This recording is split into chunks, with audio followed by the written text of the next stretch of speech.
Warning, this podcast has stories of real-life events and true crime that happens every day. These stories may contain adult language and graphic or disturbing details not suitable for everyone. Listener discretion is advised. 132 in Bush, I've got him at gunpoint. They're pulling them out. 911. Advise ready for camp. God! Welcome to another episode of War Stories. I'm Chuck. Oh, I'm Matthew. I'm the guest this time. Dramatic pause. Much cheese. Yes, this is War Stories. This is not Locker Room. Tom could not join us today because he thought it was more important, to do some thespian things. He wanted to prance around in tights and chainmail and carry a sword. So. And yeah, priorities. Also the clickety clackety's like yes, the coconuts. Yeah. Well, we wish Tom all the best in his endeavors with that. I mean, that's a pretty cool adaptation of Monty Python's Holy Grail. It's called Spamalot. So yep. If we had it televised, we would tell you, hey, go look at it there. But we don't. But we wish Tom all the best in his rehearsal tonight. So yes, that's where we're at. And with that being said, we were going to talk about it today, but since Tom's not here, you guys are going to have to wait. It's basically over 200 service members sign a letter against military leaders. So we're going to talk about that. It has to do with all the COVID mandates and things like that. And it's basically what we talked about it on Locker Room a little bit, right? We totally teased it a little bit there too. Right. Yeah. It was like a manifesto or something to the American people. Right. Yeah. So that'll be cool. Interesting to get our takes on it, get Thomas's take on it, and especially Marco's take on it. 100%. That'll be a good discussion, and we'll get all avenues. Yeah. So speaking of all avenues, I'm excited that I am now qualified to officially be a guest on this program. Well, no, I've always officially qualified.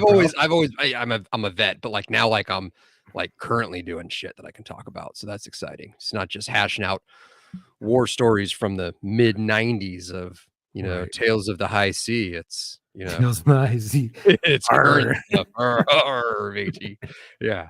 So, yeah. So I'm excited. I wish Tom could have been here, but the show must go on, as he's well aware. Yeah, 100%. And I know you're going to have so many more cool experiences and things in that realm of saving people's lives. The true hero, the true American hero, the EMT and medics. Yeah. That's who you want to see. You don't want to see like cops and shit. Like, you want to see firefighters and these are the ones who like make you feel better and give you drugs and shit and save your life. So I know you're going to have a lot more experiences that are just awesome and amazing. And I can't wait to delve into this week's, and it's so cool. But you have always been a qualified guest for the show, but now you're even double qualified. So, hey, that's awesome. It's great. Just checking boxes off the old resume. Yeah. So you're an EMT now, and I am. How does it feel to be actual EMT? Like, what is that like because I know we talked to you going through the whole school and everything, and now that you're an actual EMT, how does that compare from the school to actually going out and handling active calls? So here's the deal with that. I was really hoping, and I'm still looking to get on with like an ambulance company part-time, but because of my regular career, that now that I left the prop house and I'm going out on set, I don't have a set schedule. So I've interviewed with about 5 different private ambulance companies, 2 of which back up city and county with 911 calls, because I wanted to get on there and do like, a 24-hour shift on a Saturday and a Sunday, or at least one 24-hour shift. Is that any of that Hall Ambulance Company?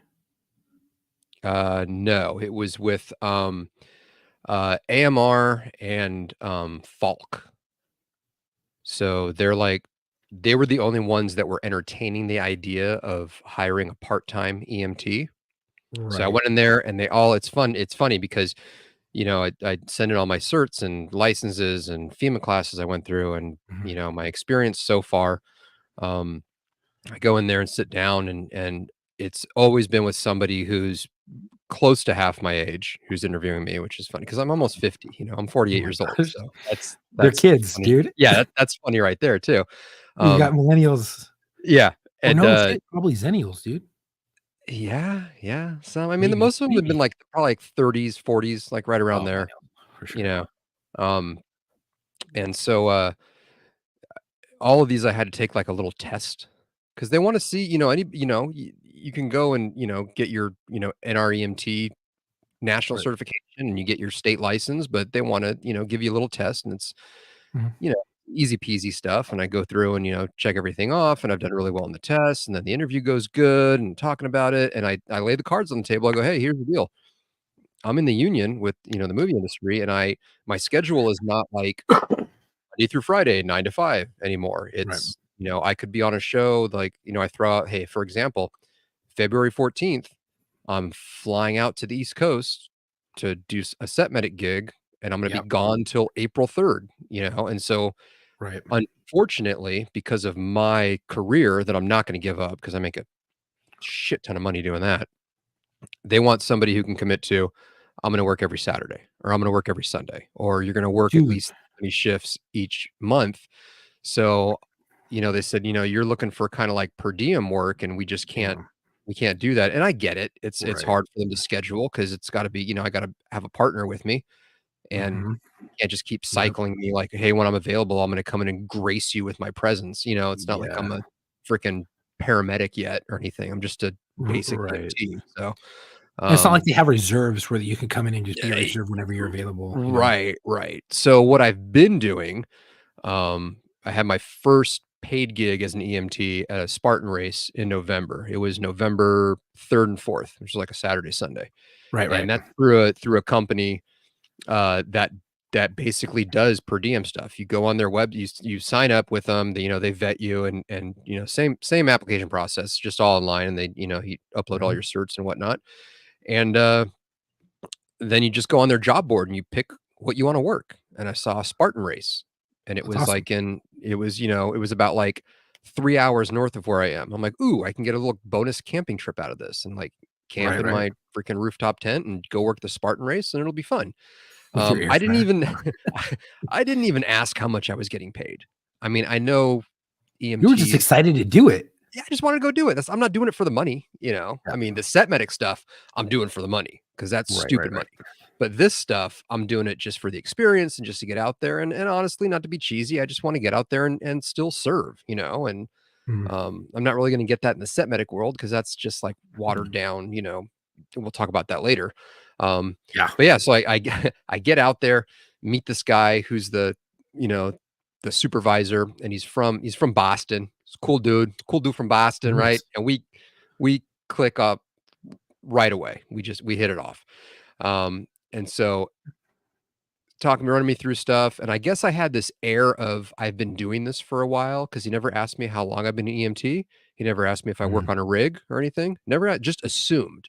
And he's like, yeah, so here's your PCR, and just a standard one. It's just not computerized. It's on a piece of paper. Check the boxes. Blah blah blah. Insurance likes to get 2 sets of vitals on everybody. Blah blah blah. And I'm like, okay, cool. And then there was so that first day, I get there at like 6 in the morning.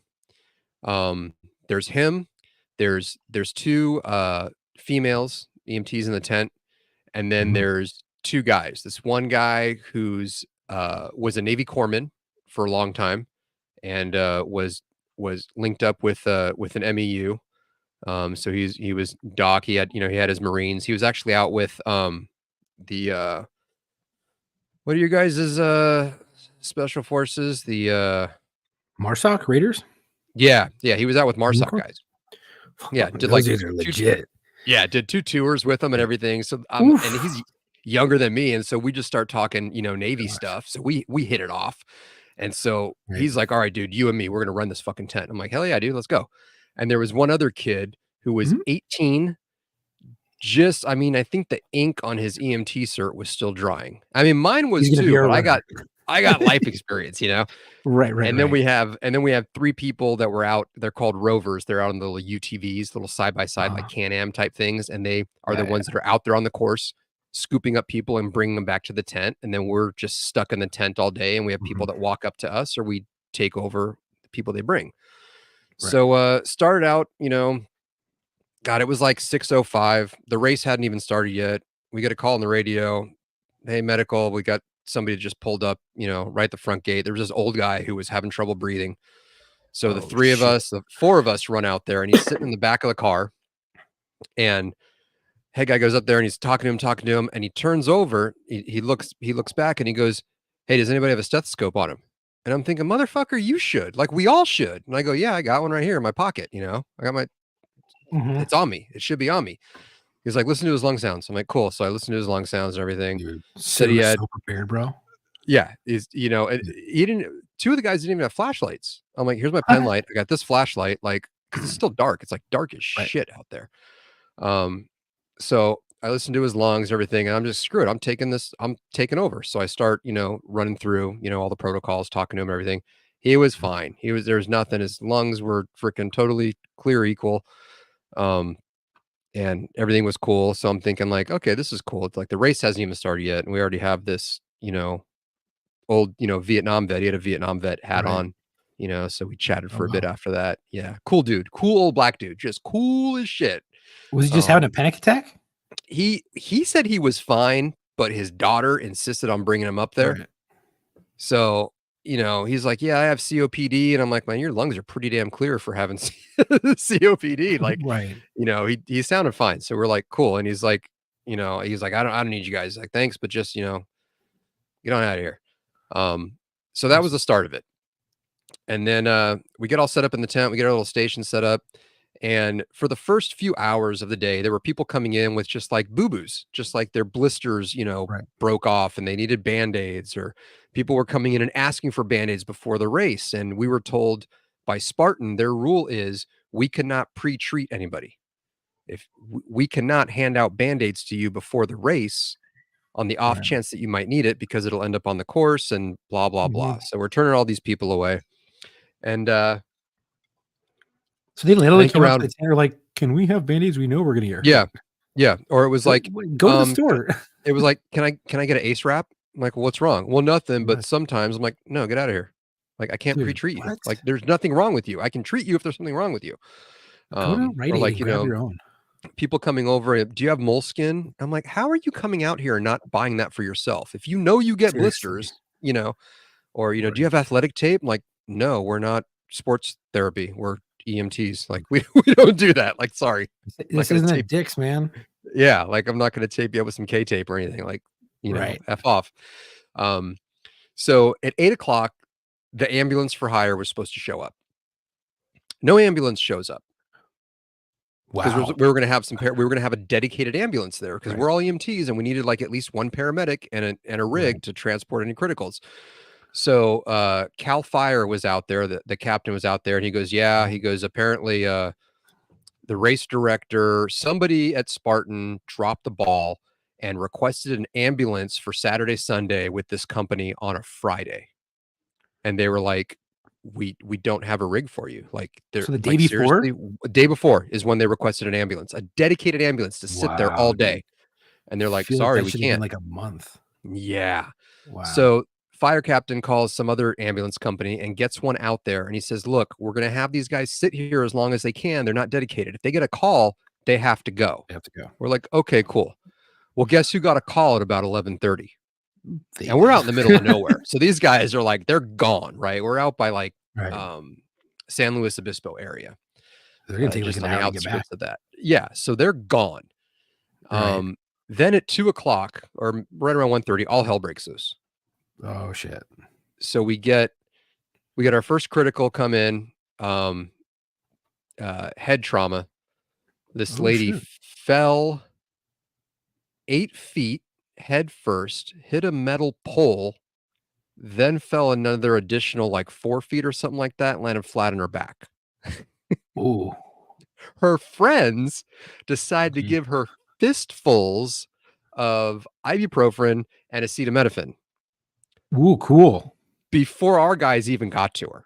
So she's already Fucking just eating these fantastic. like they're TikToks, right? Like your Tic Tacs, Hope right? you like your livers and kidneys, dude. Yeah. Oh so, my God. so she gets This is to a us. Sprito. She's dehydrated. She's just freaking just out of it. She's pumped full of all this freaking ibuprofen and acetaminophen. She can barely understand what's going on, right? So Dude, me and what the you just said, ibuprofen? ibuprofen, It's a yeah, no, but ibuprofen is ibuprofen, yeah, both of them. She took a Yeah. cocktail. It's ibuprofen Yeah. now. yep, there you go. So Anyways, so her head's cracked open and everything, and we get her squared away, and now we're waiting for some paramedics to show up. So Cal Fire sends their truck, so their paramedics come, and then we're waiting for the ambulance, right? So ambulance finally shows up. We get her out of there, and then from then on, Chuck, dude, it was like back to back to back to back fuckery. The next guy that comes in, because we're all but it taking makes the turns. time go by. Oh, I was loving it. It was great. Oh, I was yeah, frustrated that we chomping at the didn't bit, have. bro. Yeah, I was frustrated that we didn't have the personnel and the equipment to properly care and transport Mhm. these people. That was very unfortunate, but I was loving it. I was like, this is great. So next guy comes in, 52 or 53-year-old male, comes in complaining of severe muscle cramps. He's barely walking. His legs are shaking. I go over to the UTV. I throw his arm around my shoulder. Me and the driver are walking him. He's conscious, alert, Yep. just, crying like a girl. Walk him over to the tent. I sit him down, and then he starts just hyperventilating, just big time Oh, boy. hyperventilating. So Here I'm we like, go. dude, I'm like, let's get your breathing under control. Let's get your breathing under control, And pickle juice. Yeah, Matthew Lowry just like, give him pickle juice. Yeah, or mustard, right? Is it mustard? Mustard packets is the current rave out there.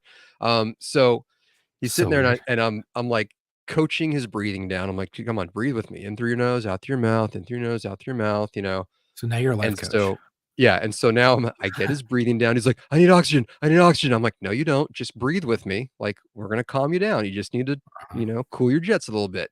So I get him calmed down. Get his blood pressure. It's a little elevated, nothing crazy. I don't remember what it was, but it was just a little above norms, right? Mhm. And so I'm like, all right, dude, what's going on? He's like, oh, I'm just cramping. I feel lightheaded and dizzy and everything. I'm like, all right, when's the last time you ate or drank anything? And he says, well, about 7:30 this morning, I had a banana and 2 Gatorades. And I look at my watch. I go, cool, it's like 2:30. Like, and I say, what Nothing. part of the course did they pick you up on? I was in between mile 9 and mile 10. I was like, Makes awesome. sense. Yeah. When's the last time you urinated? Oh, before I had the banana and the Gatorade. Cool. Cool, dude. When'd you stop Something in sweating? this- yeah. Oh, like this dipshit didn't drink anything out on the course at all. Bro, And doesn't he so have I a said, Camelback? cool. So he had nothing. Oh, Nothing, smart. Chuck. Nothing. And Smart. they have like little snack smart. and drink stops. He said he had Mhm. nothing. So I'm like, cool. So I got this little electrolyte mixture. I'm like, cool. You're going to sip on this and you're going to stay with me till I see you pee. Like, that's what we're doing. Yeah. And also with Spartan Race, because you can win money and it's you against the clock, everybody wears a little Right. timer on a wristband thing. So whenever somebody Uh-huh. comes in to the tent and they want to get treated, whether it's a Band-Aid, anything, if you walk off the course and come to our tent, I have to cut your timer off. You're done for the day. So like, Oh shit. yeah, because once I put gloves on and touch you and treat you, you are disqualified from the race. You are not allowed to go Holy back onto the course. Yeah. You bet you So got a some lot- pissed off people. Oh, a lot of people were like, all of a sudden was like, oh, maybe this blister isn't so bad. I'm like, that's what I thought. Suck, it's a Spartan race, dude. Get out there and be a Spartan. Like, go. Yeah. So, cut this guy's thing off. He was hardly even aware of the whole thing happening. And then, He's that far. yeah, gone. he's sitting there and then he starts getting quiet. And so I'm just kind of got my hand on his shoulder. I'm like, hey, buddy. And I'd say his name. And I'm like, hey, open your eyes, bud. Open your eyes. He opens his eyes. He looks at me, Chuck. His eyes flutter a little bit, right? Oh, cool. Then they roll back into his head and his Hell chin yeah. hits his chest. And I'm like, cool. So I pick him up half-ass. I kick the chair out from under him. I lay him down on the ground, right? and he's just out. Yeah. I frickin' knuckle dragged the shit out of his sternum, right? Oh, Trying to wake his nothing? ass up. He pops his eyes open. I'm like, hey, man, what's going on? You're like, what talk to me here. And he's just like looking through me. So blood pressure cuff is still on. I take his blood pressure, and it was like 80 over 60 or some shit like that. Oh, And then shit, dude. He's yeah, plummeting. and then He's plummeting then I'm- bad. and then I'm looking at his respirations, and his respirations are hovering right around 12. So 12 to 20 a minute is He's okay, dead. So I'm like, oh boy. And I look up at my supervisor. I go, hey, ALS now. This guy's got to go. He goes, okay, man. And I turn around and look at the kid behind me, the 18-year-old kid. I go, hey, give me the BVM and the AED. And he goes, what? I go, get me the BVM and the AED. So the BVM is the bag valve mask, little Right. balloon with the mask, right? And Can an you tell AED. the So listeners what ALS is? ALS is advanced life support. So I'm BLS, I'm basic life support, and Right. ALS is advanced life support. So basically, I was calling for a paramedic, somebody who can stick a needle in this guy's arm and get some fluids going, and could, Right. has the advanced life-saving techniques. And so I tell the kid that twice, and he looks at me and he goes, and I was calm. I said it just like that. Give me the BVM and the AED. And then I yell at him. I go, give me the fucking BVM and the fucking AED right fucking now. And he's, I go, the orange fucking box. Grab the orange fucking box Yeah, now. there we go. And he's like, what's gonna happen? I go, he's gonna fucking die. Give me the orange fucking box now. And so, Wow. and there's people that are watching this, and I'm like, fuck, I didn't want to have to lose my cool, but I'm like, dude, if I'm asking for those two pieces of equipment, kind of Really, important. get your head out of your ass. Yeah, like kind of important. That's basic. That's BLS Dude. 101. So he brings it over. People Now get I didn't need the AED just yet, but the way his blood pressure and respirations were trending, I thought I might. So now by the Better time to this have it not fiasco is needed. over, yeah. So now by the time this fiasco is over and he gets me the equipment, I check his respirations. Now we're at 8. So I'm like, cool, I get to Fucking bag cool, my bro. first guy right on. So You're like, I'm like, check this is great. that So box. yep.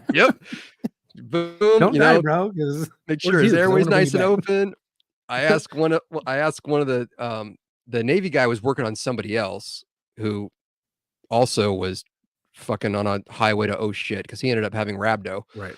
Um Oh fuck, so- that's not yeah, good, yeah. bro. So That he shit's was bad. already like, yeah, he was going down. So he wasn't available. So I wanted the girls come over and just kind of help me out because I'm just one person here. And told my supervisor, I'm like, hey, dude. I took his blood pressure again, and it was 60 over 40. Cool. Let me say that again for the listeners. His blood pressure was 60 over 40, and his respirations now were dropped down to 6. So Dude, I'm hypo like breathing a for this mother, guy. dude. Yeah. Like he And I tell my that's supervisor, bad. I'm like, hey, we're 60 over 40, respirations at 6. And he goes, oh, fuck. I'm like, tell them to hurry up. Like, there's only so much I can do. Yeah. But I'm, again, loving every second of this. I was hoping the guy did, obviously, I'm trying to stand in the gap here and keep him from fucking dying. But at the end of the day, there's only so much I'm legally allowed to do, or have the equipment for. 100%. So paramedics show up, they come over. I'm still freaking breathing for this guy. Blood pressure is still right at 40 over 60. And and that was concerning to me because there was that narrowing pulse pressure, and they teach you about that in school. And it's like, that's a big deal when the top number goes down and the bottom one comes up and they kind of meet in the middle. You're, all sorts of fuckeries about to happen. It's not good. It's Not good at all. Not good at all. No. So paramedics show up, and guy comes over and kneels down. It's Cal Fire because we still didn't have an ambulance. So Cal Fire shows up and he kneels down next to me, and he's like, "What's going on?" So I tell him all the pertinence. I'm like, respirations at 6, blood pressure is 40 over 60. He goes, "What?" I go, "Yeah, his BP is 40 over 60, man." And he goes, "How'd he come in?" I'm like, "He was, A&O times 4. He was, walking, talking, barely walking, but talking, and everything was great, complaining of muscle cramps. And he just started trending down like fast." Yeah. And Very so fast. that one paramedic looks at the other guy. I didn't know if he was I think he was an EMT that was with him on the rig. And they kind of share this look like, are you sure this guy's, correct. And I go, dude, check his fucking blood pressure, man. Are we sure this Spartan guy EMT is actually reading this shit right? Yeah. You're like, oh Yeah. fuck. So I said, dude, the cuff's still on him. Freaking here. You want to use my stethoscope? Like, check it here. And so he checks it and he goes, oh shit, he's right. I'm like, oh, turns out somebody knows how to take a fucking blood pressure, huh? Oh, I'm right. Cool.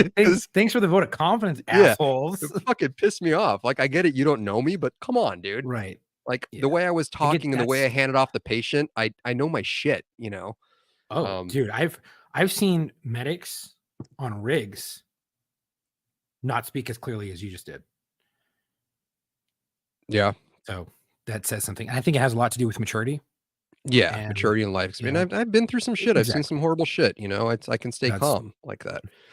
And so they come over and they freaking they hook him up to the, you know, the monitor and everything, and they tap his vein, get a bag going, and then we lift him up onto the gurney, and they're standing there talking because now he's awake a little bit. You know, he's still like, because they're waiting for an ambulance. Like they can't put him in the back of the fire truck. They still have to wait for this ambulance to show up. Right.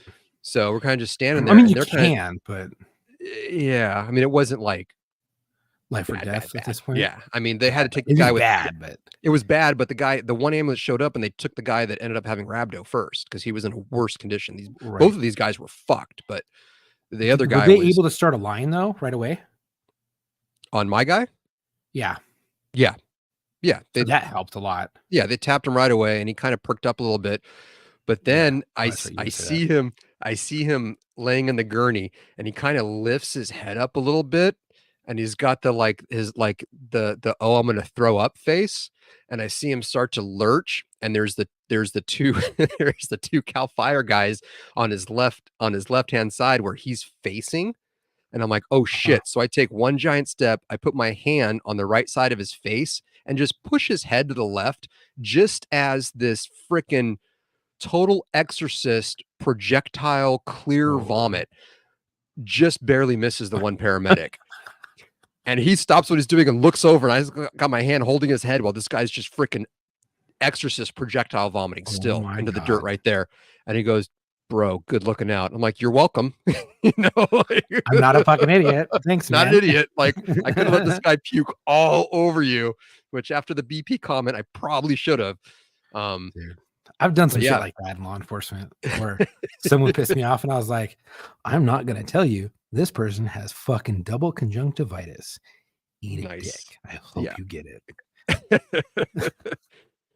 So the ambulance finally comes and they scoop him away, and I still have the dude's glasses because I took his sunglasses off as soon as he came in because the guy who picked him up on the course left his sunglasses on. I'm like, cool. How'd you check his fucking pupils? You brought him in with his freaking sunglasses on. What the hell? Right. Dude. Yeah. How'd you even check him out there? You didn't. So you just threw him in there and went. Yeah. You threw him in there and goes, oh, let these guys deal with it. Exactly. Dude. So there was that. And then, so that Saturday, we had 5 criticals that we had to transport via ambulance. Yeah. You bit off a lot. 3 medicals, 2 traumas. First day. I was like, hell yeah, amazing. Dude. That was a 16-hour day. Wow. You know how much I got paid for that? Nothing. Take a wild guess. Total amount. $12 an hour, bro. Not even. Not even. So you probably are like at 10, so 16 hours. You probably got paid like $160. $160 exactly. It was Holy shit, I didn't know $10 an hour. I didn't know it wasn't an hour. It's a flat rate. So with the Spartan race, it was like you're going to get paid $160 for the day. Now, had that been shorter hours, okay, cool. But yeah, out there 16 hours, like whatever. That's like the feds. It was fun. The feds are like, come work for us. We'll give you a 20% incentive to work overtime. You don't have to work overtime, but if you do get overtime, we're paying you now for it. You don't get to put in anything extra. So you get your 20%. If you don't work overtime, you got 20% extra on your check. If you do and you get abused, you're well over that cap. Getting screwed. Right. So it sounds like you were well over that cap. Getting screwed you should have been time and a half at some point, and you worked 16 hours for $160. You made $10 an hour. That is shit. However, you did get a lot of really good experience that absolutely people in your class probably don't even have to this this day. You're not going to get that getting hired on with a company that just basically transports people to doctor appointments. You know, No, you're good. No, like, you're gonna which get, I can you're go gonna get get. none of it. You're gonna lose a lot. Yeah, none of it. You're gonna lose a lot of knowledge and everything. Holy So that shit. I mean, it was great. I enjoyed it. And then the next day we Well, there's had a day 2. Yeah, this was Saturday. This was just day 1, Saturday. So, after Great. we're done, well past the sun went down, right? I Oh my drive my gosh. 20 minutes to my campsite and set up. I fry up a steak, have a couple beers, take a shower, and go to bed basically because I had to be back out there in just a few hours. Let me So get Voodoo Sunday, Rangers. yeah, Yeah. yes, sir. Had a couple. I had a 1 pound ribeye and about 3 or 4 Voodoo Rangers, and took a shower and went to bed. 1 pound. I brought my ribeye. air fryer with me, dude. I know you did. Yeah. Oh, you remember I posted that picture? Yeah. I said, you took a shower out there? How'd you take a shower? A bag shower? It's a regular campsite, so they had showers. It was $1 for a shower. Oh, No, dude. I was like, I'm not camping. Like typically I wouldn't go to places like this, but I went to a campsite. There was a 17-foot RV spot, full hookups, $104 for 2 nights. I figured, fuck it. If That's anything, I lost between gas money and the campsite. Like I didn't really make any money that weekend, but again, I didn't ask how much I was going to get paid. I just went out. I just wanted to do it for the experience. And so what happened day yeah. 2? So day 2, lo and behold, at 8:00, 2 ambulances show up because the Oh my Cal God. Fire captain said, fuck this. Like, because he Yeah. was there watching everything that was going down. The guy who was the supervisor for the company I work for was literally leaning up against a fence with both arms, kind of just casually watching us work. And I guess he told me this on the second day. He goes, yeah, the race director came over and goes, hey, how can you just lean up against the fence all casual while all hell's breaking loose? He goes, and it was when all this crap was going on. He goes, see those 2 guys? And he goes, yeah. He goes, they know what the fuck they're doing. I don't need to be in there. And I'm like, oh, nice. Right. So I'll just yeah, get but laid, apparently, to be quite yeah, honest. apparently Cal Fire captain was a little upset. So not at us. We did great with what we had. Right. But he arranged for 2 ambulances to be there. One dedicated and one just to do transports. He's doing the freaking So- race director's job. He must have been so happy. Yeah. So my day gosh. 2, we only had 3 transports to the hospital. We had 2 medicals and 1 trauma. And the 1 trauma, it was this couple, little Barbie girl and this big jacked freaking 6'5" guy. He carries her into the tent, and I just see her ankle just kind of flopping, like just like loose meat, right? Hell yeah, dude. So sits her down and I go, oh shit. So I go over and get a splint and get some gauze and some freaking wraps and everything and ice packs and run over there. And I'm starting to splint it up. And I look over at, at supervisor, I go, hey, have one of the medics just come over here. Just because they're here. Why not use them? We don't have to, we're not trying to sell ambulance rides, but she clearly has to go to the hospital, whether she's going to the back of the ambulance or hubby over here is taking her. She's going. Right. So I start putting the splint on and she goes, do you think it's broken? And I laughed. I laughed. I said, yeah, it's fucking broken. She goes, well, how can you be so sure? And I said, look at your right ankle. She goes, yeah. I said, now look at your left ankle. She goes, yeah. I said, that should look like your right ankle. Like they should both look like your right ankle. Right. And she's like, oh, and the husband like, babe, it's broken. It's broken a little. I'm thinking it's fucking mangled. Like what the? I mean, it was That just, shit's hanging. it was hanging there. I'm like, oh crap. You're gonna So, go yeah. to surgery. Yeah. So it was cool because those 2 days I got a nice healthy mix of some medical stuff that I got to do and then some traumas. We had a good head trauma, a good lower extremity trauma. So it was exciting. It was really nice. That was in November. I got my card and everything in October is when I finally got my license to where I can actually practice. Because as you recall, right after my class, I did my finals and everything. And then I hopped on a plane, went to Austria for 2 weeks, then had to come back and then wait 2 weeks to take my test and blah, blah, blah. So it was nice to get out there. So yeah, my first go at it, $160 each day. Wow, dude, that's nothing. That's nothing. Yeah. That's Yeah. like the price of gas to get there. I think I might have broke And even. I might have with the food and beer I bought, but yeah, beer was optional, but I had to buy all those steaks because that's what I fucking eat. But food, gas, lodging, I probably broke even, but I had a blast. It was a yeah, total blast. It was nice to be able to actually practice everything. I brought my own kit with me, even though they supply everything. And good damn thing I did, because right, whoever had all the supplies for that Spartan race, they put them in like these big plastic pallets and it just goes around the country with them. And the people are supposed to reorder stuff. I had right. to go in and grab some of my own stuff because I needed like larger band-aids. I needed They dropped another the ball. ace wrap. I needed some more gauze. And thank God I brought Right. my own kit, you know. So yeah, it was quite the experience. That was my first, run Your out the first gate. outing out. Yeah, Yeah. first outing out. So to say the least, you had basically baptism by fire. You got thrown into the thick of it right off of the bat, day one, and Absolutely. And I didn't seemed to tell keep up. And, anybody there that I was a brand new EMT. right, And I didn't perform my job like I was either, which I'm proud to say, which right. one of the Cal think a lot Fire of that- guys I was talking to after that first medical and everything, and he goes, "How long you been a medic?" And I said, "Excuse me?" He goes, "How long you been a medic?" I go, I'm a basic EMT, dude." He goes, "What?" I go, "Yeah." And he goes, "Well, you've been doing this for a few years, right?" I'm like, No. "I'm relatively new." I didn't want to tell him this is my first Dude, big I'm gig, you know? fucking less than a month, bro. I'm relatively new, but it was a nice, it was Yeah. a nice reassurance that I know that Right. I'm capable, that I'm doing the right thing. And I'm getting, a pat on the back from somebody who's been doing it for years and years and years and thought I was too. So that was a nice, not that I need an ego boost, but it was nice to know that Right. I'm doing right. I'm It doing was right. nice hearing that. It's a nice Yeah, it reassurance that, was okay, nice. I'm not fucked up. Yeah. Yeah. That was the best thing I ever had when I was on the when I was working in the field. I had a guy come up to me, a training officer, and he was like, "Hey man, like I know you're new here at this station." I was like, "Yeah." He's like, "Dude, you're like, how old are you?" And I was like, I told him my age. And he's like, "Holy shit."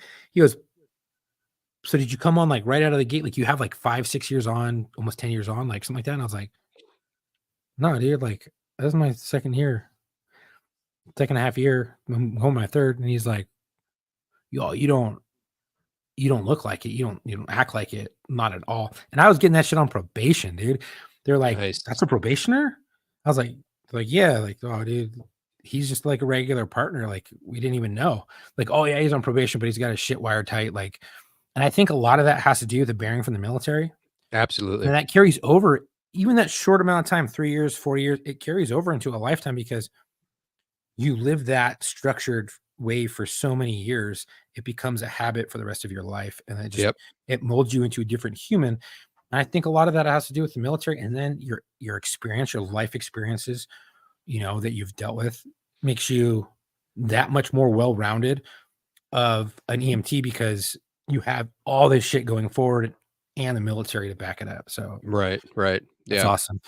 I can only imagine your first gig went like that. What did your second gig look like? So You've second had one, multiple paid gigs. yeah. So Since then, yeah. my second one, after that was that was funny because after that that Spartan race, we ended Sunday night, hopped in the truck, hauled ass home, threw my clothes, all my EMT clothes in the laundry, unpacked real quick, pulled everything out of the truck, because the next morning I was hopping on a plane to Ithaca, New York for my first set medic gig. That's right. And I think I was out there I think it was a 7-day shoot. I was out there for 9 days. So you get out there the day before and you leave the day after. So that was gonna be my first set medic gig. And So, can you describe the similarities and the differences between a paid EMT gig at like a Spartan race, something like that, as opposed to a set medic? oh gig? god, it's night and day.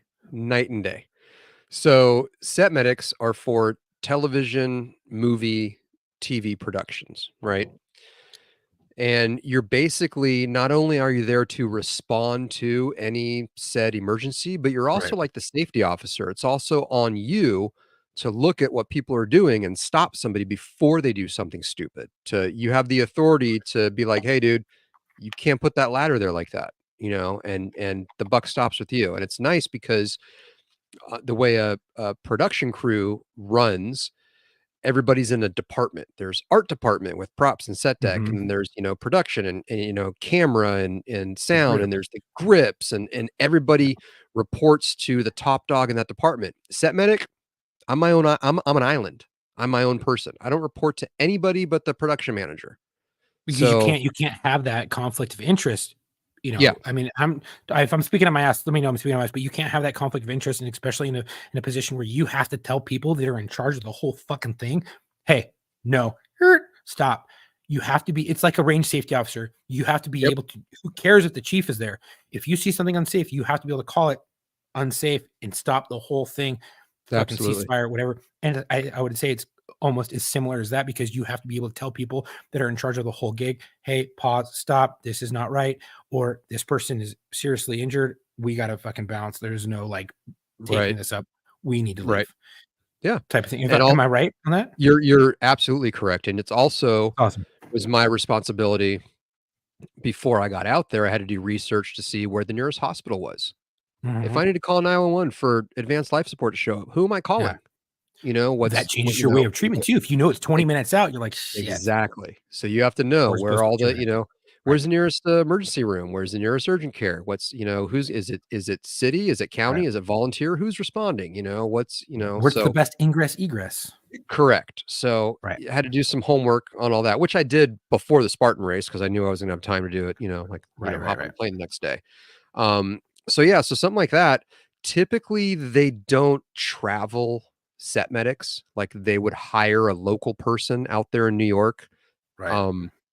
I have some pull in the non-union world Just a little bit with some of the A little people I know and the person I'm married to. So the whole industry it's nepotism, and I'm gonna use 100%. it until I The don't need corporate to world is anymore. 100% nepotism. Yeah, you have to you got to use that to get your foot in the door, and then you Yeah. establish your own reputation, and then you ride your reputation. Then you're no 100%. longer, oh, it's so and so's kid, or oh, so and so's husband. It's Right. no good on that. You want to hire him. So that's just kind of 100%. what I'm trying to do. So I had a nice little run out there. And so the difference is, as far as what you're doing, not only are you doing that, treatment stuff, of course, you have to be prepped for anything. You have to have your own kit. So I brought my own kit. I own my own AED. I have a full freaking, trauma kit. My freaking backpack I trounce around on out there on that dairy farm. It's like 40 something pounds. I mean, because I have to have everything on me. Right. I don't have an ambulance, I'm just basically, it's me and my backpack and everything. And all Yeah, you the have to be over the counter self-sufficient. meds. Yeah, absolutely. And then I brought additional stuff that I kept, at my hotel room. I knew we were going to be on a dairy farm out there. Okay, so what are going to be some hazards I'm thinking of? Well, trip hazards, ankle, foot, knee, we're going to be out trouncing around. Someone could slip on cow shit or mud, the weather. Dude, head So injuries.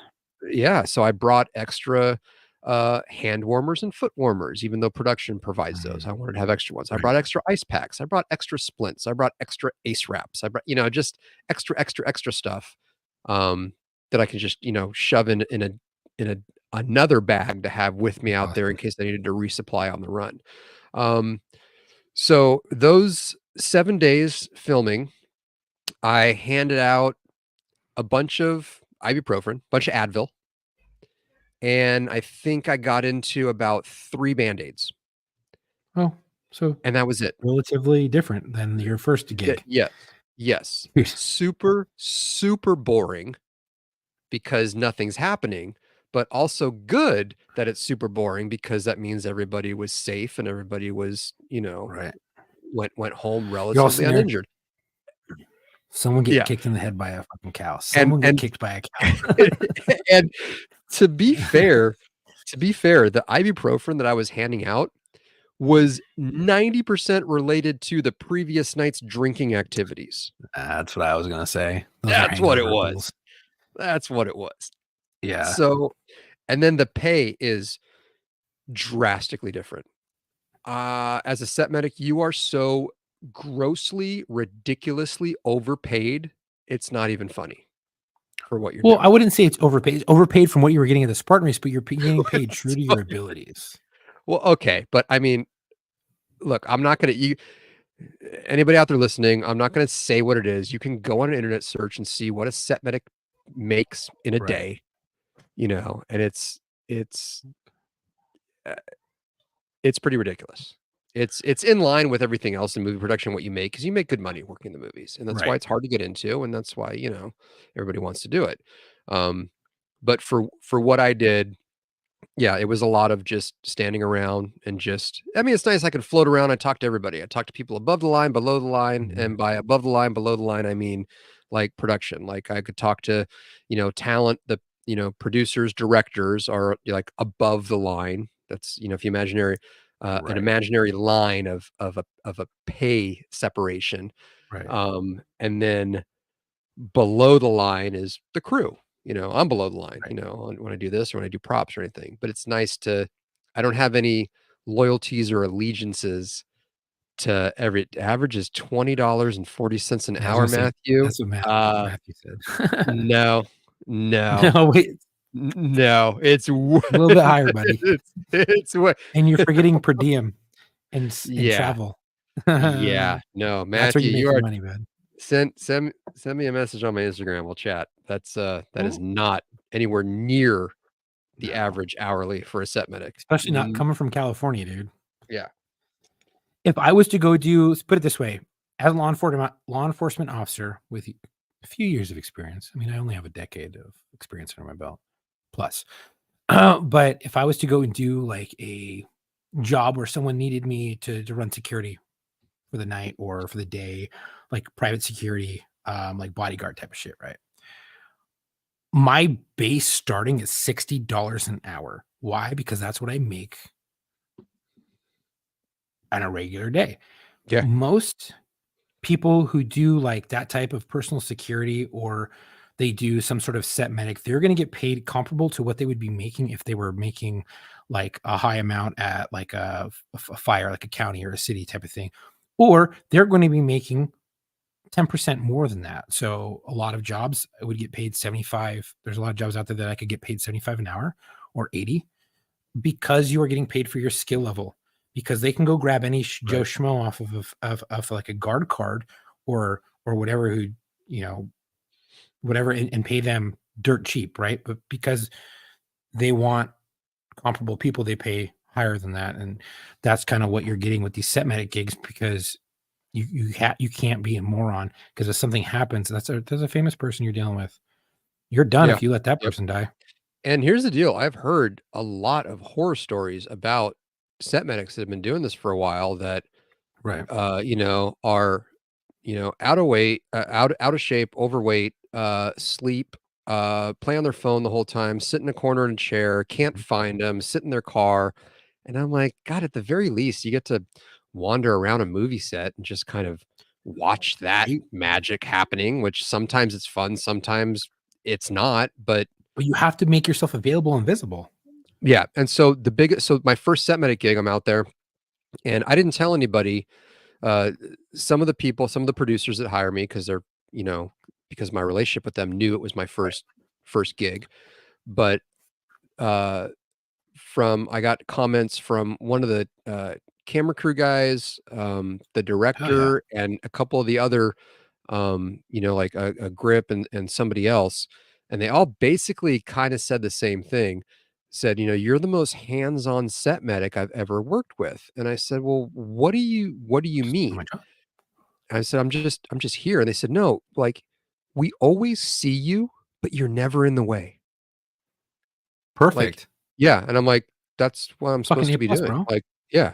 They go, Exactly. no, it's great. Like we always know we can look and you're always where you should be, where there's a Right. potential for something to happen, but you're never in the Right. way.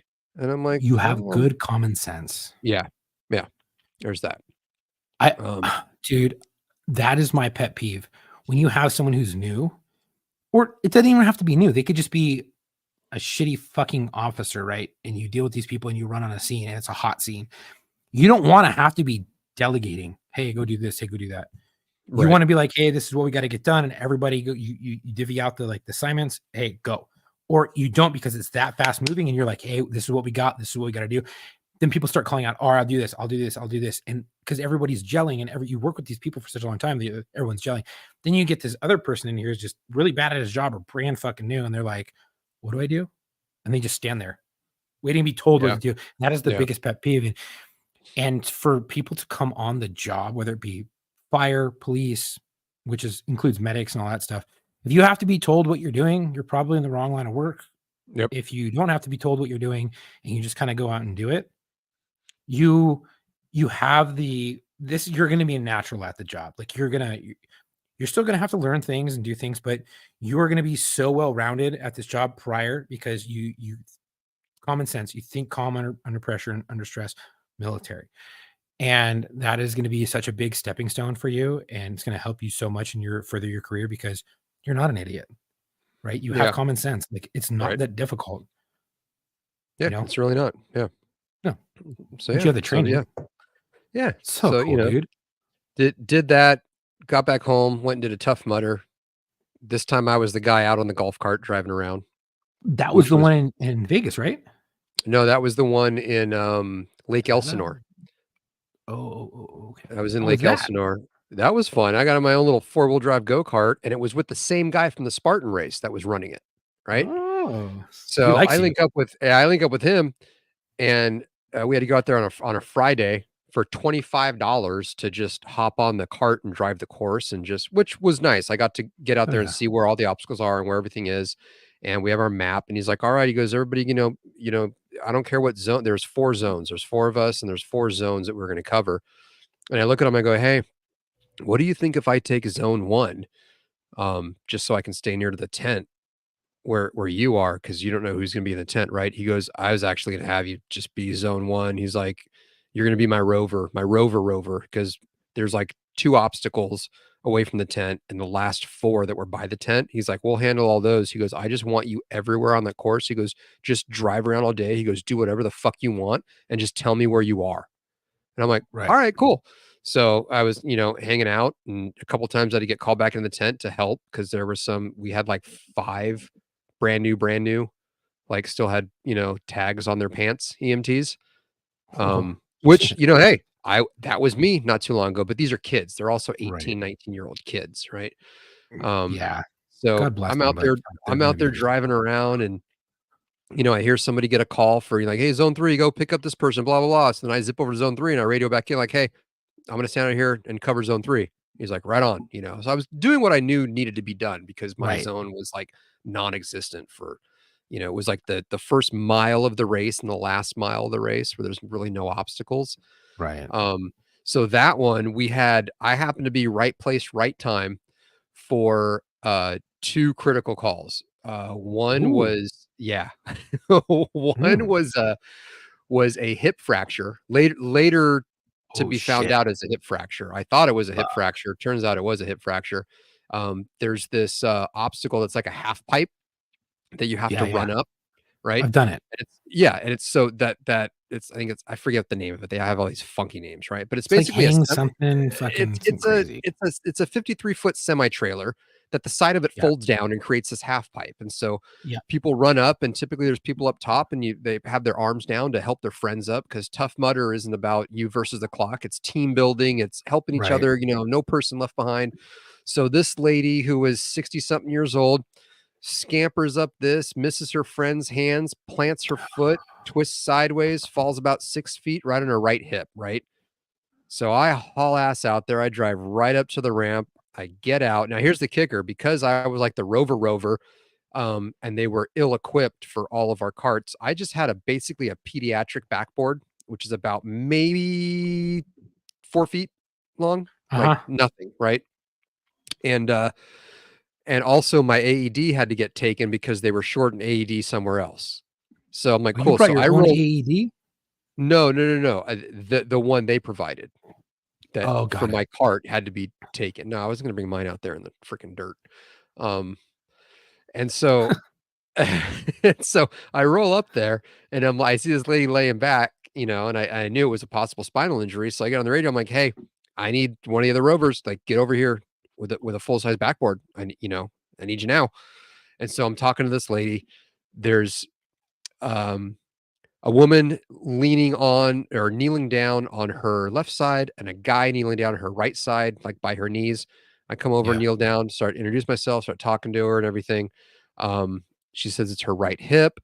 And I see one of the rovers drive by with somebody else that they're transporting just in the seat. And I get on the radio. I'm like, hey, stop. And he's like, what? I'm like, I need your fucking backboard. So I run over there and grab his backboard. Oh, And I put it down on, I put it down on the right side of the patient. And I'm talking to her and I'm like, hey, do you have any, tingling or anything? And the guy who's kneeling down next to me, he goes, CMS, CMS on her lower extremities is good. And I'm like, are you a paramedic? And he goes, well, I'm in paramedic school. I'm like, cool, you're my number 2 guy right now. So I'm like, right on. And the other lady that's kneeling across from her, she goes, I'm an emergency room nurse. I'm like, amazing. Like, let's do hell this. yeah, dude. I got my own little team now. There you go. So I'm like, all right, let's log roll her and get her on this board. And the paramedic goes, he goes, okay, so we'll roll her to us. And I went, or, because remember, he's on her right side and her right hip hurts. I said, or we can roll her on her uninjured hip and get the board under that. He's like, yeah. And I'm like, oh my God. There we go. Yeah, there we go. So we do that. And basically had one of the Tough Mudder employees bring their pickup truck out, threw her ass in the back of the pickup truck, and I rode in the back of the pickup truck, kneeling down, stabilizing her hips the whole time because it's a bumpy, dirt road, and she's just screaming. She's, clawing on my arm, just, there's nothing to do. It was like, I'm sorry, this is gonna suck. Like, I'm sorry, there's nothing I can do. So get her, she scoots off. A few hours later, same obstacle. Woman runs up again, just misses, plants her foot, falls backwards about 6 feet, head first, lawn darts onto the metal ramp. So I arrive on that scene. There's 3 trucks there from the Tough Mudder people. There's the sheriff's department is there because they were just buzzing around back there. So there's a male, female officer, right? And I walk up and I go, hey, what's going on? And she's just freaking loopy, right? So I'm talking to her and I look up at the one officer. I go, what's going on here? He goes, dude, I saw the whole thing. I'm like, cool. Tell me what happened. He goes, I was about 20 yards away. We had both our windows down. I saw her run up. She fell straight back, barely hit her shoulders, and her head hit. He goes, dude, it sounded like someone hit a fucking gong, like that metal bong. And I'm like, oh fuck. Shit. I go, okay. He goes, and she was unconscious for about 3 minutes. And I'm like, oh my God. Whoa. Oh my gosh. So now she's kind of coming to, right? Oh, and I'm talking to her. I'm like, hey, what's your name? Do you know where you are right now? Do you know what day of the week it is? Do you know what happened? And I'm like, dude, oh, who's the president? Right? Yeah, like nothing. Just nothing. And then she starts fighting me. She's like, hold on, I'll be right back. And I'm like, no, Cupcake, you're laying down right here. So I'm like trying to hold her down. Again, only so much you can do. She's trying to get up. And I'm like, oh my God, you hate, like, I'm trying to keep her freaking head stable, but she's getting up and moving around. And I'm like, oh my God, this chick's gonna fucking paralyze herself. So I'm like holding her down. And I look up at the cops. I'm like, a little help? Like, can you please help me so she doesn't fuck herself more? And then I call for the ambulance. And I said, hey, they got to bring the ambulance out here. And my supervisor goes, what? I go, tell them to drive the fucking rig out here. It's this is a semi-trailer. They got a semi-trailer back here. The ambulance is going to make it on that dirt road. Like, get them out here. So by the time the ambulance got there, she was alert and oriented to name and place. So there's, you have to be alert and oriented to 4 things: person, place, time and event, right? She knew her name and she knew where she was, but that was about it. And didn't know fuck all about anything else. Concussion. Yeah. So paramedics show up out there and got her. I had her in a C collar, had her on the board. Finally had her like basically strapped down. It was a Right. fight, but got her strapped down. And yeah, she got a free ride, not a free ride, but she got a ride out to the hospital out there. So Wow. but that know- was that was an easier day than the Spartan race, but it was fun because I got to be out in Right. that little cart just kind of cruising around. You still But got one thing I action. found, yeah.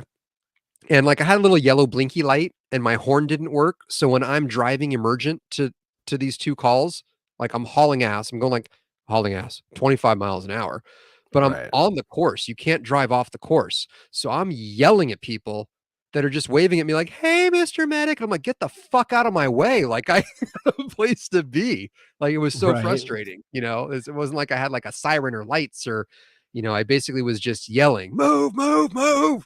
And like, Wow, hand wow. motion. Yeah. Be-doo, be-doo, be-doo. It'd be Like, so cool holy if you had like a shit. whale and a yelp, like wow. Oh, yeah.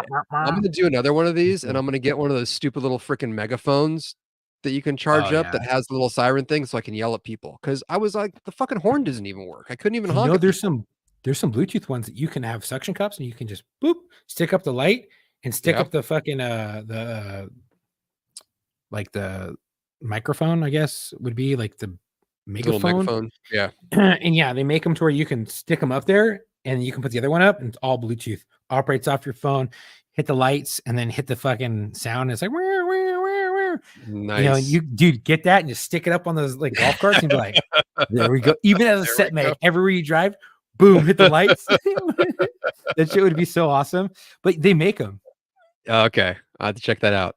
Yeah, dude, I That think might it's be that Amazon. might be worth it, That's cool. or even at the very least, little Amazon. megaphones like just get the fuck out of my Hell fucking yeah. way. Yeah. And they have all those cool sounds. That'd be cool. Yeah. Wow. It seems like you had like such a contrast to your first gig, to your second gig, to your third gig, even though the third gig was more like your first because people are getting fucked up. They're out there, they're racing, Yeah. they're doing all this stuff. And I did a Tough Mudder, and I mean, tell you what, like I can only, the Spartan's a little bit more because you're racing against a clock. It might be smaller and like less of miles, and the Tough Mudder might be more, but in the Tough Mudder is more dude. of like a team. The Spartans, there Was was it a long? they had a 5K. There were like 3 or 4 different races. There's one's called the Beast. It's like I forget how many miles, but there's one. They had a 50K too. Like it's So the like I think Tough the Mudder Mudder has is like a 15K. Yeah. I think is the biggest Yeah, one. it's long as fuck 500. for their base, Yeah. but it's not Yeah. timed. And if Right. you want to do the 24-hour one, that one is like a Spartan where it's all timed. Best top teams get moved to Oh, different yeah. brackets and they get They to go call it compete the against other people for toughest money. toughest Mudder or something like that. I think it's what it's called. Yeah. Funny thing is, John and I is like my best friend, right? Yeah. And he used to be the co-host of this show. And he's also the best man at my wedding. Him and I, young, did that, and then we were like, we're gonna do the fucking 24-hour one. We're gonna make it because we were CrossFitting at the time. We were like damn Right. near pro athletes. We were top shape of our life, and we never did it, but we were supposed to. And I thought that would be so cool to do.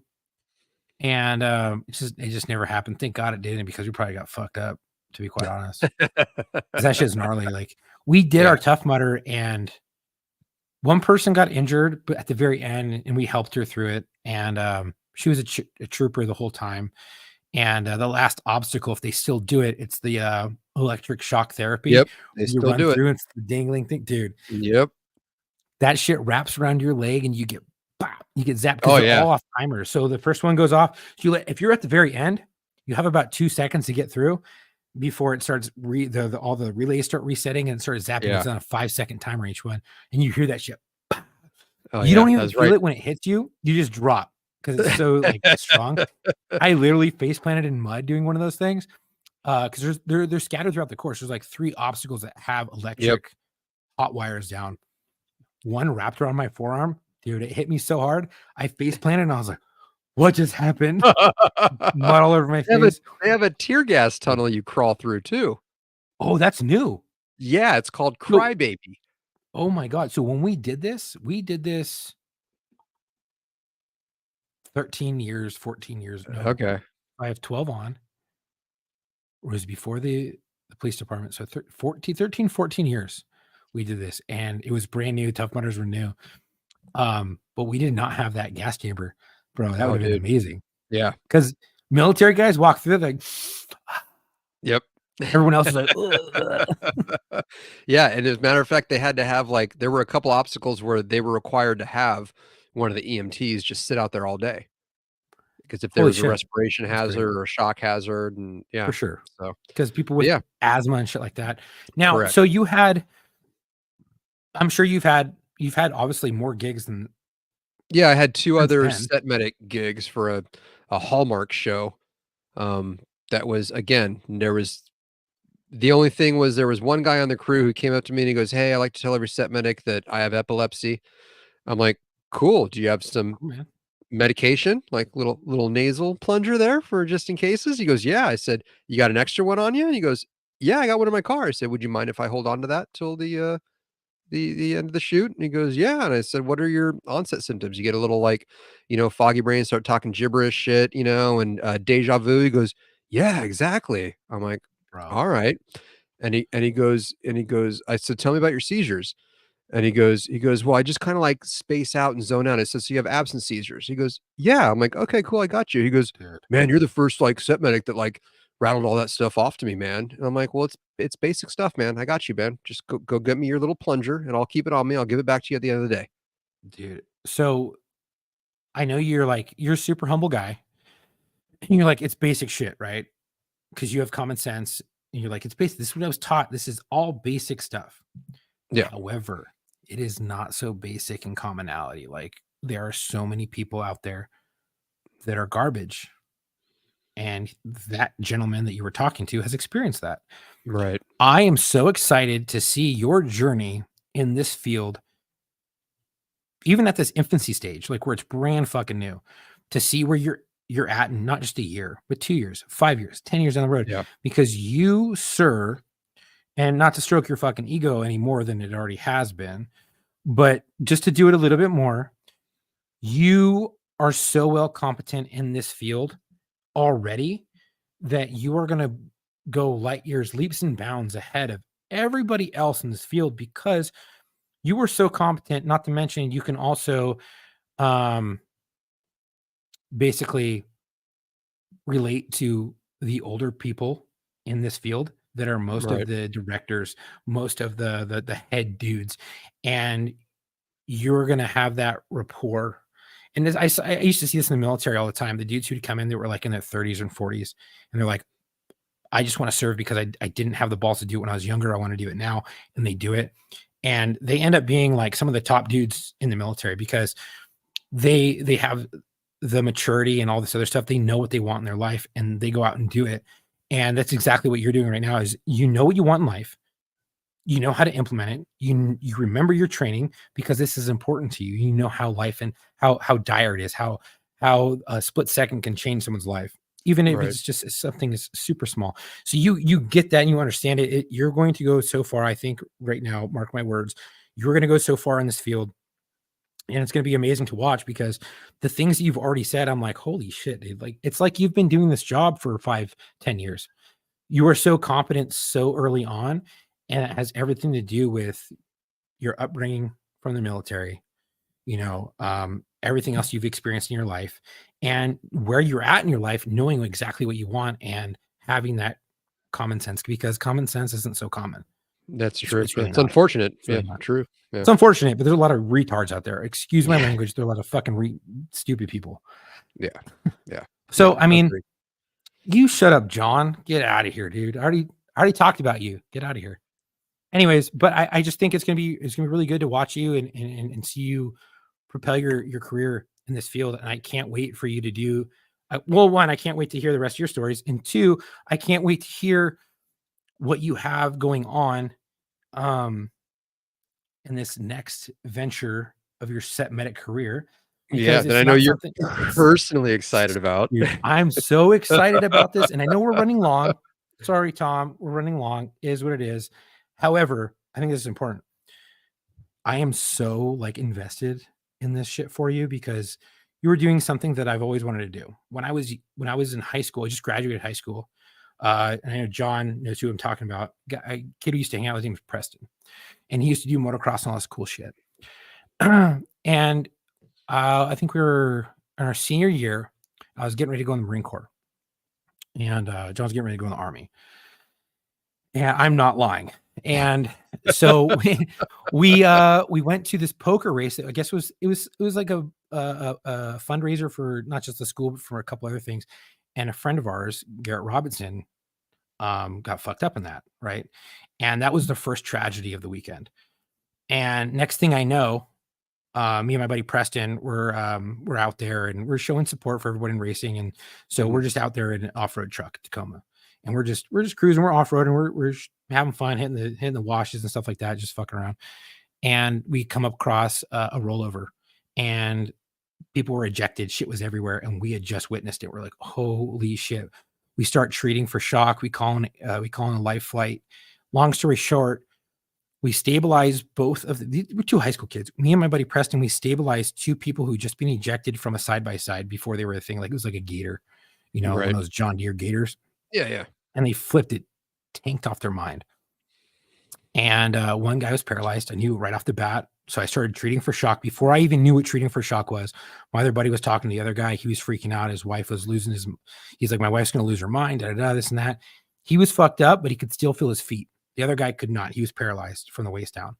Other guy had I think a broken collarbone, broken arm, broken leg, maybe even broken pelvis, but no broken back, so he could feel his feet. Stabilized them both, called in a life flight. Life flight came, picked them both up, and they both looked at us and they were like, "Oh, you guys are like EMTs or something?" We're like, "No, dude, we're in high school." And from that point forward, I wanted to be an EMT so bad, or like a firefighter, but it just didn't work out because, dude, it was like you said, nepotism. It's so hard at that point to become like LA County or LA City Fire, Right? To do that. And I was like, I don't want to work AMR and get paid $7 an hour to be an EMT. Like I didn't want to do that. So I didn't do it. I wanted to go into law enforcement, but I'm so like happy. I know it was a long drawn out thing, but I am so happy because you're doing something that I've always wanted to do. Oh, nice. I never knew that. And I always wanted, like, even now, I loved the medical calls when I could beat FD on the job, Right. beat them to a scene, stabilize it, treat for shock, treat for the emergent stuff right then and there, the trauma, and then be able to stabilize and then get onto the gurney and then go with them to the hospital. And I had so many of those stabbing, shootings, fucking ODs, stuff like that, where you're delivering Narcans, you're doing compressions, you're doing sternum rubs, all that. I always loved it so much. And I was like, man, I would love to do it. Didn't work out. And so I'm so invested in what you're doing because I think it's so awesome helping people. And I think it's great. And I can't wait for more of your stories. And I can't wait for you to come back on and share more, as well as I can't wait watching your journey go on. And I'm done stroking your ego. So nice. Well, I appreciate it. Yeah. Yeah, you're welcome, I'm excited. dude. I'm excited about what the future holds. So yeah, I'm definitely stoked about it. Yeah. I'm super excited. And you got that new story, that new show coming up, and Yeah. man, I can't wait. I'm going to be fucking Well, up as soon your as ass the whole time as you're soon gone. as the show, as soon as the network releases that this season is actually coming out, I can talk about it a little bit, but Oh, I can't wait. until then, unfortunately, mum's the Well, word. you're definitely coming back on. Not to mention you are a host, and we're going to be merging Locker Room and War Stories. I know we've talked about Locker Room, but we're going to be merging it. Right. So not only you, but Marco, he's also going to be a host. So get used to this voice, ladies and gentlemen. Matt was going to be a showrunner on this show for time to come. So will Marco, in and out, and myself and Tom included. Yeah. So everyone get used to this voice. You're going to be hearing it more often. I can't wait for you to come back on to share more of your stories, to be a guest, not only to come back on and discuss hot topics that we're seeing in the news and things like that, and to go and debrief things, as well as to have that contrast with Marco to come on to ask the pertinent questions, as well as yourself included, to ask those pertinent questions that we need so we can do better debriefs and serve the community of not just where we live, but in the US, of helping them understand what's going on and certain conflicting circumstances with law enforcement. Because everyone always asks, and you see people on Instagram, they always think they're a TikTok lawyer or whatever. Yep. And we're going to help try to break that and answer your guys' questions. Yeah, I'm looking forward to it. So I can't wait. I know this has ran long. It is what it is. And I know we always give our guests the opportunity to dedicate an episode. But this week, we were messaged on Instagram to do a dedication for an Oakland police officer. They sent us the information through the booking email. And this is going to be the dedication. Oakland Police Department on Instagram, in loving memory of Officer Tuan Lee. It is with our profound sorrow that we announce the passing of Officer Tuan Lee, a dedicated public servant, loving husband, and cherished member of the Oakland community. Officer Lee was killed in the line of duty December 29th, 2023 at 8:44 a.m. Officer Lee was surrounded by his wife, mother, and members of his OPD family when he died. On June 1st, 1987, Officer Lee was born in Saigon, Vietnam, before later moving to Oakland and being naturalized on September 11th, 2001. On February 21st, 2020, Officer Lee graduated from the 183rd Police Academy, beginning a journey of public service to his community that lasted nearly 4 years. For the past 2 years, Officer Lee served as a community resource officer in West Oakland, where he devoted himself to strengthening the bond between law enforcement and the residents of Oakland. His tireless efforts in fostering positive relationships made a lasting impact. Well, rest easy, brother. We have it from here. So as we get ready to close this episode out, there's a few housekeeping details that we need to get in order. Bear with me, pulling it up. Just want to say thank you all for listening today. If you like today's podcast and the comments we provide, please help us out by rating and reviewing us on whatever you listen to, Apple, Spotify, whatever you listen to a podcast on.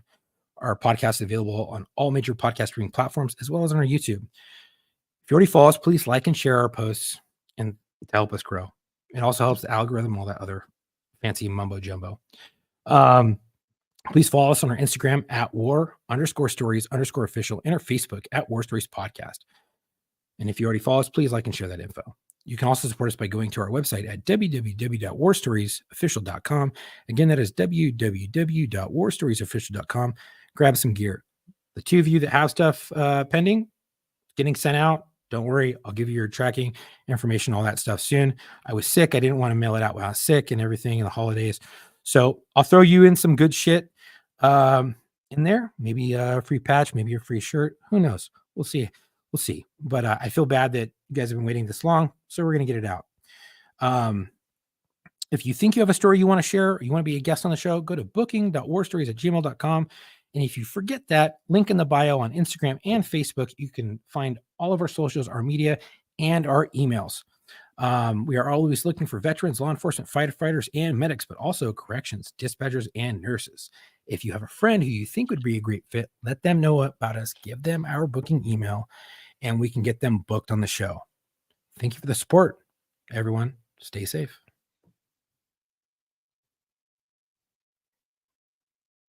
You have any closing thoughts, Matt? No, I was just thinking, I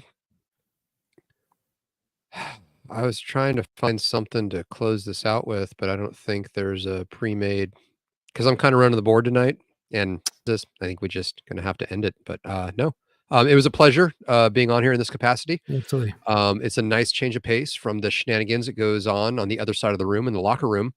So I look forward to being able to hop on here more often and provide some content from a different perspective that I usually do on the locker room. So it's Absolutely. it's nice, more serious, slightly more sober. Only had one whiskey during this podcast, so just one. Hey man, you can drink a little bit more if you want.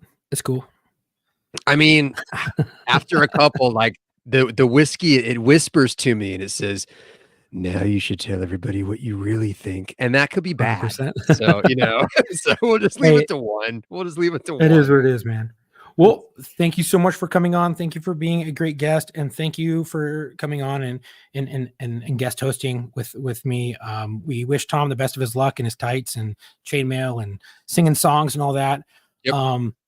And we can't wait to do the next one. And the next one, there's someone who messaged the word dedication. We'll get that dedication on the next one. Until our next episode, come home with your shield. We're on it. All right. Good night. Good night, guys and gals.